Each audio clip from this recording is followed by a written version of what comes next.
Monde numérique. Google a sauvé sa peau. Ça fait bizarre de dire ça en parlant de Google. Google le géant, le mastodonte, l'invincible. On n'imaginait même pas qu'il puisse être en danger. Et pourtant, la décision de justice qui vient d'être rendue aux États-Unis fait réaliser que les dirigeants de la firme américaine ont dû avoir quelques nuits agitées ces derniers temps. Alors aujourd'hui, ils peuvent souffler. Non, Google ne sera pas démembré. Google n'aura pas besoin de céder Chrome ni Android. C'est la décision rendue le 2 septembre 2025 par le juge fédéral de Washington, Amit Mehta, dans un procès qui dure depuis 1 an. Puisqu'en 2024, ce juge avait écrit « Google est un monopole » et il a agi comme tel pour maintenir son monopole. Mais 1 an après, l'accusation demeure. Toutefois, la sanction est moins lourde que prévu. Le juge a décidé d'appliquer des sanctions avec humilité. Il semble en effet que celui-ci ait considéré que forcer Google à se séparer du navigateur Chrome, notamment au prétexte du respect de la concurrence, serait de nature à sérieusement ébranler le marché. Car derrière Chrome, le navigateur, il y a l'accès au moteur de recherche Google, la machine à cache du géant américain, qui continue de tourner et de faire tourner Google à plein régime grâce à la publicité, malgré les bouleversements dus notamment à l'arrivée de l'intelligence artificielle dans la recherche. Un démantèlement aurait certes ouvert la voie à plus de concurrence, mais au prix d'un risque immédiat de chaos technologique et économique, baisse probable de la qualité, désorganisation des marchés publicitaires, fragilisation de certains services, car c'est tout un écosystème en réalité qui fonctionne autour de Google. Et c'est sans doute ce que le juge a voulu éviter.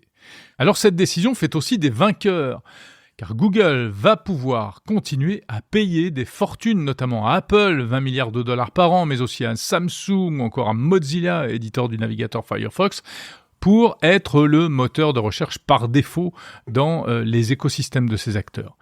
Donc ces partenaires de Google aujourd'hui respirent. Le petit chèque annuel de Google à Apple représenterait quand même 15 à 20% du bénéfice net de la firme de Tim Cook. On comprend pourquoi les actions de Google et d'Apple ont subitement grimpé à l'annonce du verdict, marquant ainsi la satisfaction des investisseurs.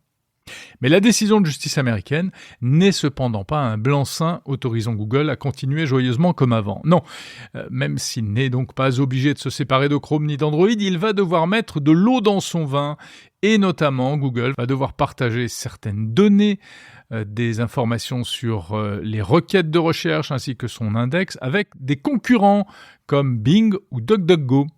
Et puis, il lui sera également interdit de signer des contrats exclusifs, empêchant l'installation d'autres moteurs de recherche sur les appareils ou les navigateurs. Donc, il peut continuer à s'imposer, mais pas à bloquer les concurrents et même à partager ses trésors de guerre. Ce n'est pas innocent et ce ne sera sans doute pas indolore. Concrètement, qu'est-ce que ça pourrait changer pour les utilisateurs ? Plus de concurrence dans les moteurs de recherche, certes. On a cité Bing, DuckDuckGo ou d'autres aussi, qui pourraient devenir plus performants et aussi plus visibles grâce à ces données partagées.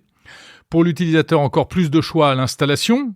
On pourra peut-être plus facilement installer, activer d'autres moteurs sur son navigateur, sur son smartphone, là où Google était imposé, et cela présentera surtout peut-être plus d'intérêt.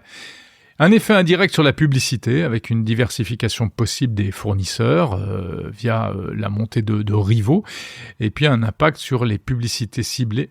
Et puis à moyen ou long terme, peut-être davantage d'innovation grâce à l'arrivée de nouveaux acteurs, toujours grâce à ce partage de données. C'est donc une décision qui sauve les meubles, mais qui pourrait quand même changer pas mal de choses pour le business de Google.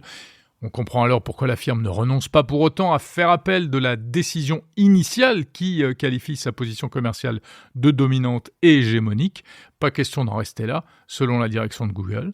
À noter que sur le plan politique, c'est un revers pour l'administration Trump qui avait engagé les poursuites en 2020 et aussi pour celle de Joe Biden qui avait poursuivi ce procès. Alors que faut-il en retenir ?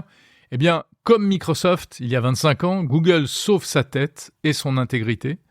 Faut-il y voir une nouvelle preuve de la toute-puissance des GAFAM que l'on n'ose même plus déranger de peur d'ébranler le marché ?